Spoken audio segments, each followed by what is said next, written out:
I'm Robin Carey, and I'm talking to Simon Pearce, Hello. who's the CEO of Fabric Branding. And we're talking about the hot story this week in Adland, which is native advertising, and what John Oliver had to say last Sunday on his show. So you saw the show. Sure. He makes the very strong claim that native advertising, all kinds of native advertising, erodes public trust. Is this true? Well, you know, like a lot of these questions, Robin, I think he's right and he's not right, and it all depends. And I hate to say that, but I think that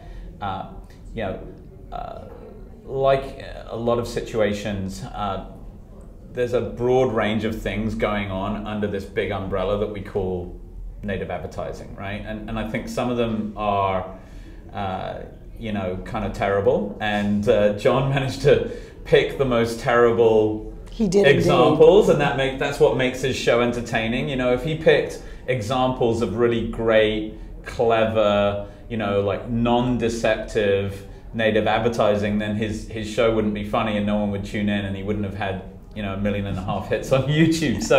So I'm not saying that John's wrong about the examples that he picked. I just think he was picking examples that were kind of the worst case scenario. And I think if you imagine, let's play his game for a minute, right? So let's imagine the worst case scenario in native advertising where an advertiser has very disingenuously embedded their message and sort of dressed it up as news, and it's really just a kind of a shameless plug. So is that illegal?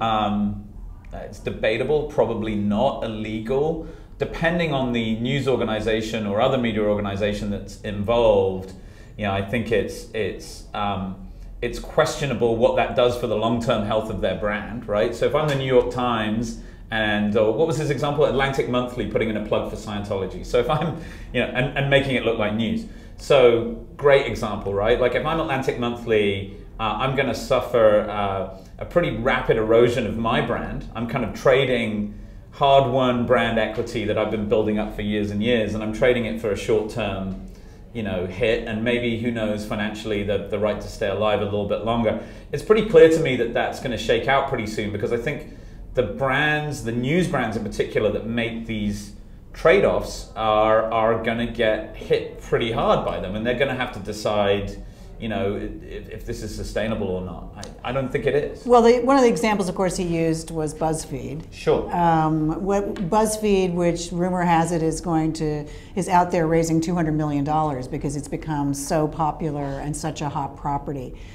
Most publishers look to that success and they say, well, if they can do it, if they can get away with it, if they can run GE ads and have them look like native advertising, then why don't we? I mean, does it really appear that readers aren't leaving BuzzFeed because they're doing native advertising, right? Readers are flocking to BuzzFeed. Yeah, no, it's a great point. What does that say? Well, I think what it says is it's a lot easier to build a new media brand from the ground up in the era of native advertising than it is to take a media brand that was built in the era of church and state and transition it.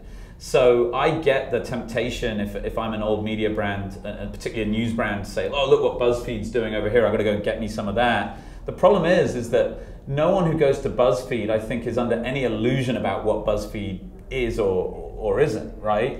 So when people... Do we have illusions about the New York Times? I mean, is that... No, I think we do. I think, I think people who don't have illusions about New York Times haven't read it for quite some time, right? So it's like the New York Times customer believes that they are getting a higher level of truth and journalistic standards and due diligence and curation overall, right? They're paying for the curatorial skills of the New York Times editorial team more than anything. So I think, and it's in this area of curation that I think native advertising is somewhat troubling for brands like New York Times and for brands like Atlantic Monthly. It's not that they are suddenly going from printing what we believe to be a good version of the truth to outright lies. It's that they are throwing in the towel on curation, that it's curation for hire, right? And I think that's the challenge, right?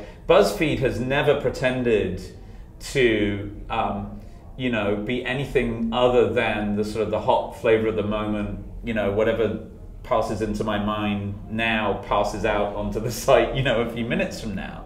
I mean, if you actually hear speeches that the founder of BuzzFeed's given, he basically starts most of his public speaking engagements saying, I'm a total dilettante and I don't know what I'm talking about, but for some reason people have taken me seriously and I'm not really sure why. Because I'm really cute. Because he's cute, whatever, but I guess my point is, this is the danger of reasoning by analogy. Yes, BuzzFeed is doing this, and yes, old media brands, it really sucks to be you, because this isn't available to you in quite the same way, and no, unfortunately, I don't have the answers to your broader industry questions. All right, well, let's get back to your earlier point about the devil being in the details here, if I may paraphrase. Sure. So, I had a conversation 2 years ago with an exec at the Wall Street Journal after Forbes started allowing its advertisers to essentially become part of their content management system. Right. So that if you created a story about SAP or Oracle and it ran and it looked very much like Forbes editorial in addition,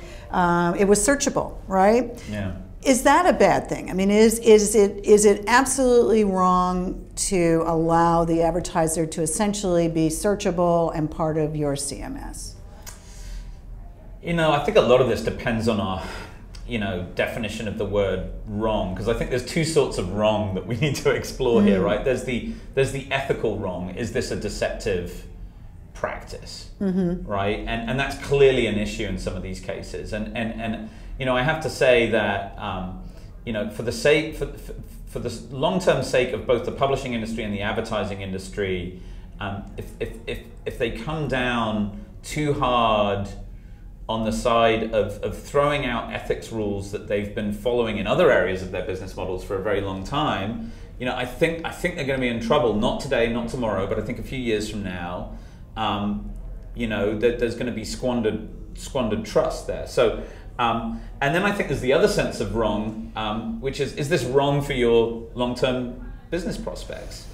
I can't say that all native advertising is wrong. What I can say is that it's a minefield, and the potential to overstep the mark and get it wrong, just as there is that potential with kind of your classic rogue trader on Wall Street. I think the publishing business is going through this issue right now. I think the potential is there to get it wrong. There's also the potential to get it right, but if you go through John Oliver's piece, he's kind of saying the temptation to get it wrong is too great and people just can't help themselves and they just want to put that hand that little bit deeper in the cookie jar and just push the bounds. And the seductive part of this is none of this puts anyone out of business tomorrow. Right. But 1 year, 3 years, 5 years out, I wonder if a lot of these people get shaken out, and maybe they would have gotten shaken out anyway, and this is their last hurrah. I can't see into that crystal ball. What I do see 5 years from now is BuzzFeed still going strong, because BuzzFeed is actually refreshingly kind of honest about the fact that they are, shamelessly plugging product half the time, and no one really cares because they never pretended to be a news site. It was like the time that, wag of the finger. Right. It's like the time that Jon Stewart. Do you guys remember when Jon Stewart single-handedly took down the show Crossfire? Do you remember that day? Yeah. Right? Yeah. And they were having this argument about, truth in journalism and how accurate are you? And he started leveling all these accusations at Crossfire. And the Crossfire guys, they thought very cleverly, said, but you're guilty of all this too. And he goes, but I'm a comedian. Yeah, but he's not really, right? Well, that's a cop-out. That's a cop-out, yeah? I mean, I know exactly what he's saying. He uses that line all the time. And paradoxically enough, studies have shown that particularly among young people, they get more of their news from Jon Stewart than anybody else. And I think John Oliver is going to have a huge following if he doesn't already, because they are not constrained by, as you said, those legacy illusions, right, that traditional news organizations I get what you're saying, but I think there's a big difference between, what was it, Tucker and Carter, or whatever those guys with the bow ties who truly were comedians. Who totally out there. Who ran Crossfire, right? Like, they were pretending to be serious. They were like, Jon Stewart's argument was they were sort of comedy, deep down comedy, masquerading as serious. Right. He was being open and honest about the fact that he was a comedian. Yes, he was a current affairs comedian, but he was a comedian. And the great criticism of them was that they wrapped all this stuff that was pure fluff entertainment, but they wrapped it up as something serious. So they were pretending to be something that they weren't. And Jon Stewart never, and I'm with him on this, I don't think he really pretends to be anything, other than he is. Now, Stephen Colbert, if you've got an IQ over like 110, you understand the parody aspect of that. I should probably stop there with Stephen Colbert. But I guess my point is, to me, if you're a marketer, right, let's bring this back to, okay, what's a marketer to do? This is already confusing. Like, it's a very simple litmus test and a question, which is, are you going to go out into the marketplace and pretend to be something that you're not? Are you going to pretend to be something that you're not in a venue that's not really appropriate? Yes, you'll get some short-term gain from that, but what about the potential PR risk, the backlash, the online, one troll figures out what you've done and starts ripping you for it, and so yeah, by all means do native advertising, right? If that means finding a way, this is, okay, my definition of native advertising, the not crazy John Oliver definition of native advertising. It's like, there's good editorial content over here, and I'm going to put some of my content adjacent to that in a way that is of genuine interest and value to the customer. I'm not pretending to be something that I'm not.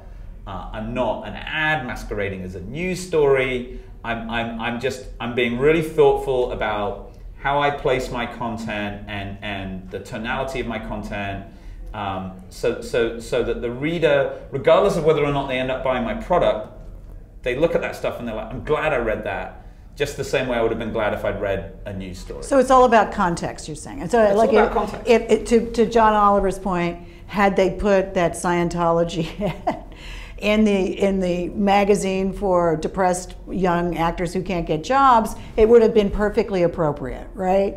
So it's about that. But yeah, I don't have all the precise answers about how one does this operationally. Because I think there's many different situations. But yes, there is a litmus test of am I misrepresenting myself or am I not misrepresenting myself? I think in a complex world of native advertising, that's the most simple litmus test that I can come up with. Unlike John Oliver, I can imagine native advertising that passes that litmus test, whereas he's picking all the stuff that fails it and saying, look, here's native advertising. So, well, thank you. This was a great conversation. I know you're going to continue this at Social Shakeup because you're moderating a panel with Reuters and CNN and Forbes, and we'll see where we are then with native advertising. Thanks so much, Simon.